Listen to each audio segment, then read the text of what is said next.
તાપી જિલ્લાની મુલાકાતે પધારેલા જળ સંપત્તિ અને પાણી પુરવઠા રાજ્યકક્ષાના મંત્રી શ્રી ઈશ્વરસિંહ પટેલે સોમવારે વ્યારા ખાતે 2.16 કરોડના ખર્ચે નવનિર્મિત કાર્યપાલક ઇજનેર વેર યોજના વિભાગ 2 ની કચેરીનું લોકાર્પણ કર્યું હતું।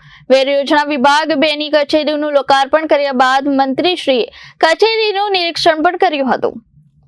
આ સાથે જ મંત્રીશ્રીના હસ્તે કપુરા ખાતે ઉકાઈ ડાબા કાંઠા મુખ્ય નહેરના આધુનિકીકરણ સહિત કુલ 47.74 કરોડના સિંચાઈ વિકાસના 19 કામોનું ખાતમુહૂર્ત કરવામાં આવ્યું હતું। વધુમાં ઉકાઈ ડાબા કાંઠા મુખ્ય નહેરના 67.74 કિલોમીટર વિસ્તારના ₹28.60 કરોડના ખર્ચે થનારા આધુનિકીકરણના કામો ₹9.63 કરોડના ખર્ચે 19 નહેરોના તથા 9.46 કરોડના ખર્ચે 41 બોક્સ કલ્વર્ટના કામોનું ખાતમુહૂર્ત કરાયું હતું।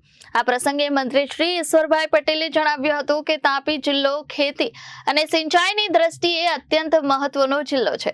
ઉકાઈ ડાબા કાંઠા મુખ્ય નહેર તેમની અંતર્ગત નહેરોના આધુનિકીકરણ અને બોક્સ કલ્વર્ટ જેવા વિકાસ કામોથી ખેડૂતોને સમયસર અને પૂરતું સિંચાઈનું પાણી ઉપલબ્ધ બનશે। ઉલ્લેખનીય છે કે વ્યારા અને વાલોડ વિસ્તારની વીઆરબી તેમજ વિવિધ સબ માઇનર કેનાલોના રિનોવેશનના કામો હાથ ધરવામાં આવશે। ઉપરાંત સુરાલી, છીરમા, માણેકપોર અને બાજીપુરા સહિતના માઇનર કેનાલોના આધુનિકીકરણ સાથે નવા જોડાણોના માધ્યમથી પાણી વહન ક્ષમતામાં વધારો થશે। આ કામો પૂર્ણ થતાં કેનાલોમાં પાણીનો વ્યય ઘટશે અને છેવાડાના ખેતર સુધી પાણી પહોંચાડવાનું સરળ બનશે। આ વિકાસ કામોથી અંદાજિત 1632 હેક્ટર વિસ્તારના ખેડૂતોને સીધો લાભ મળશે। આ લોકાર્પણ તથા ખાતમુહૂર્ત કાર્યક્રમમાં પૂર્વ જિલ્લા પંચાયત પ્રમુખ શ્રી સુરજભાઈ વસાવા, ધારાસભ્ય શ્રી મોહનભાઈ કોંકડી, વેર યોજના વિભાગના કાર્યપાલક ઇજનેર KR પટેલ તેમજ વિભાગના અધિકારીઓ, કર્મચારીઓ અને આગેવાનો ઉપસ્થિત રહ્યા હતા। વ્યારા ખાતે વિભાગીય કચેરી વેર યોજના વિભાગના નવનિર્મિત ઓફિસ બિલ્ડિંગના લોકાર્પણ તેમજ ઉકાઈ ડાબા કાંઠા નહેર યોજનાના રસ્તાના કામો ખાતમુહૂર્ત અને આ બિલ્ડિંગના લોકાર્પણ ખાતે ઉપસ્થિત એવા મારા વિધાનસભાના સાથી અને ધારાસભ્ય શ્રી મોહનભાઈ કોંકડી, અમારા ભણેન્દ્ર પાર્ટીના પ્રમુખ જિલ્લાના શ્રી સુરજભાઈ, મહામંત્રી શ્રી રાકેશભાઈ, આપણા દક્ષિણ ગુજરાતના chief engineer Shri RM Patel, Shri મધ્યસુગરના ચેરમેન શ્રી સમીરભાઈ, મહામંત્રી શ્રી રાકેશભાઈ, સૌ અધિકારીશ્રીઓ, સૌ કાર્યકર્તા મિત્રો અને ભાઈઓ અને બહેનો, મિત્રો, આદરણીય પ્રધાનમંત્રી શ્રી નરેન્દ્રભાઈ મોદી સાહેબ જે પ્રકારે એમનું સપનું હતું કે ડેમના ઉપરવાસની અંદર લોકોને સિંચાઈ માટે પીવાના પાણીના પ્રશ્નો જે હતા એ વિસ્તારમાં ઉકાઈ ડેમ હોય, નર્મદા ડેમ હોય, પરંતુ ઉપરવાસની અંદર લોકોને ફેબ્રુઆરી મહિના પછી પીવાના પાણીમાં તકલીફ પડતી હતી અને સિંચાઈ માટે તકલીફ પડતી હતી। ત્યારે ઉદ્વહન સિંચાઈ યોજના જે નેવાના પાણી મોભે ચરાવીને જોઈ છે કે આ યોજના થકી અનેક ટ્યુબવેલના જળસ્તર પણ ઊંચા આવ્યા છે। આજે અહીંયા તાપી જિલ્લાની વાત કરું ત્યારે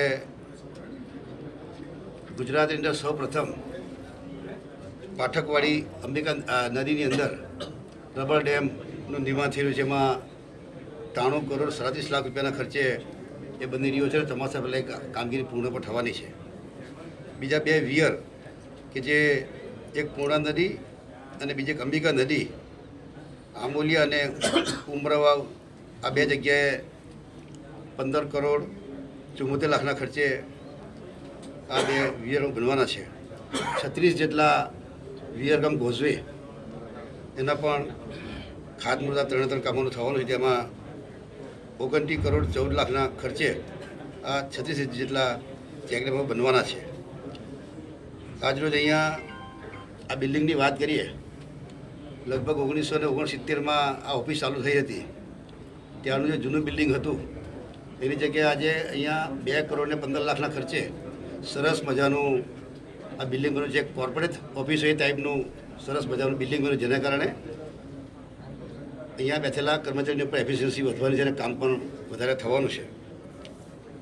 એ જ રીતે 20 જેટલા સર્વિસ રોડના કામો કે કેનાલી ઉપર જે રસ્તા બંધવાના કારણે ખેડૂતોને પણ પોતાનો માલ આવવા જવા માટેની સગવડતા મળવાની છે. એ પણ 28 કરોડ 60 લાખના ખર્ચે 68 કિલોમીટર જેટલા રસ્તાઓ બનવાના છે. નહેર સુધારણા કામો થવાને કારણે જે સીપેજ લીકેજ જે હતું એ બંધ થવાને કારણે છેવારે જે પાણી જે સમયસર નહોતા પહોંચતા એમાંથી મુક્તિ મળવાની છે અને પાણી આ સીપેજ લીકેજ બંધ થવાને કારણે એ પાણી ત્યાં સરળતાથી પહોંચવાના છે અને એના કારણે પણ આપણે લોકોને સમયસર પાણી આપણે આપી શકીશું. બીજા 41 જેટલા સ્ટ્રક્ચરના કામો એમાં નવા બ્રિજ, HR, CR વગેરે પણ કામગીરી થવાની છે અને સિંચાઈ વ્યવસ્થા થવાને કારણે ખેડૂતોને પણ આ નવા બ્રિજને એવું બનશે એને કારણે આવવા જવા માટે પણ ટૂંકા રસ્તેથી એ લોકો આવન જવાન કરી શકશે. આ જળસંચયના કામો થવાથી જે કમાન વિસ્તારનો ભાવનગર વિસ્તાર છે ત્યાં પણ આ પાણી રોકાવાને કારણે ભૂગર્ભ જળ ઊંચા આવવાના છે અને ટ્યુબવેલની અંદર પણ હમણાં મને મોહનભાઈ વાત કરી કે પહેલાં 600-700 ફૂટે પાણી મળતું આજે 50-60 ફૂટે આ જળ સ્તર ઊંચા આવ્યા છે અને એનો પર લાભ થવાનો છે. ઉકાઈ ડાબા કાંઠા નહેર વિસ્તારમાં પણ આધુનિકરણના 15 જેટલા કામો થઈ રહ્યા છે અને 25 દિવસનું જે કામ પૂર્ણ થવાનું છે લગભગ 2-3 દિવસમાં કામગીરી પૂર્ણ થશે. એમાં પણ 8 કરોડ ને 5 લાખના ખર્ચે આ કામગીરી થઈ રહી છે અને ટૂંક સમયમાં પૂરી થશે. લગભગ 1લી-2જી તારીખે તો આ કેનાલે ફરી પાછી ચાલુ કરવાના છે. ત્યારે જે પ્રકારે મોદી સાહેબનું સપનું હતું એ સપનાને સાકાર કરવા માટે આપણા રાજ્યના મુખ્યમંત્રી આદરણીય શ્રી ભૂપેન્દ્રભાઈ પટેલ પણ એ રસ્તે આગળ વધીને આવા જે વિસ્તાર છે ત્યાં ઉદ્યોગ સિંચાઈ યોજના દ્વારા કોઈ પણ નદી હોય એના અંદર પણ ચેકડેમ બનાવીને પાણી રોકીને જે નદીમાં વહી જતું હતું એ પાણી ખેડૂતોને પીવાના પાણી માટે કામ લાગે એ માટેના પ્રોજેક્ટ થઈ રહ્યા છે. આવનારા દિવસોમાં પણ આવી અનેક ઉદ્યોગ સિંચાઈ યોજનાના પણ અમે ખાતમુહૂર્ત કરનારા છે. લગભગ 1000 કરોડના ઉદ્યોગ સિંચાઈ યોજના એનું પણ ટૂંક સમયમાં ખાતમુહૂર્ત આદરણીય પ્રધાનમંત્રી અને આપણા મુખ્યમંત્રી દ્વારા આપણે કરવાના છે. ત્યારે આ વિસ્તારમાં પણ સમગ્ર જે આદિવાસી પટ્ટો છે એ પટ્ટાની અંદર તમામ ખેતરોની અંદર પાણી પહોંચે, લોકો આર્થિક રીતે પગભર થાય એ પ્રકારના સરકારના પ્રયત્નો છે. Bureau report Janadesh news Tapi.